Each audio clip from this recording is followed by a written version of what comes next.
Pastor மோகன் is a fantastic evangelist. நல்ல ஒரு சுவிசேஷகராக ரட்சிப்பின் செய்தி அவரை மாதிரி பியூட்டிஃபுல்லாக பிரசங்க நான் அட்மையர் பண்ணியிருக்கேன் தூரத்தில் இருந்து. the way you present the gospel. ஆனால் விசுவாசிகளை எப்படி உருவாக்க வேண்டும்? எல்லாருக்கும் அவ்வளோ பெரிய சர்ச் ஆகணும்னு ஆசை இருக்கும்.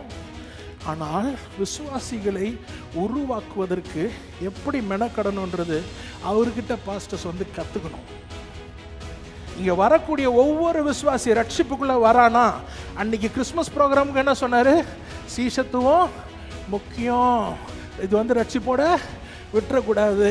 அப்படி என்றால் ஒருவன் சபைக்குள் வருகிறான் என்றால் அவன் உருவாக வேண்டும், அவன் காரியங்களை கற்றுக்கொள்ள வேண்டும். ஒரு ஸ்மால் குரூப்பில் இருக்கணும், ஒரு செல் குரூப் சிஸ்டமில் இருக்கணும். அவனுக்கு ஏதாவது கற்றுக் கொடுத்து கொண்டே இருக்கணும். அவனை ஊழியத்தில் யூஸ் பண்ணணும், அவனை வெவ்வேறு கட்டத்தில் உபயோகப்படுத்தணும்னு ரொம்ப ஸ்ட்ரக்சரலாக ஸ்ட்ராட்டஜிக்காக பாஸ்டர் மோகன் ஆண்டாண்டு காலமாக பண்ணு. நம்ம பார்க்குறது ரிசல்ட்டை, ப்ராசஸை பார்க்குறது இல்லை. நீ பார்க்குறது அக்னியை, ஆனால் ரிப்பேர் பண்ணி ப்ரிப்பேர் பண்ணதை நீ பார்க்கல.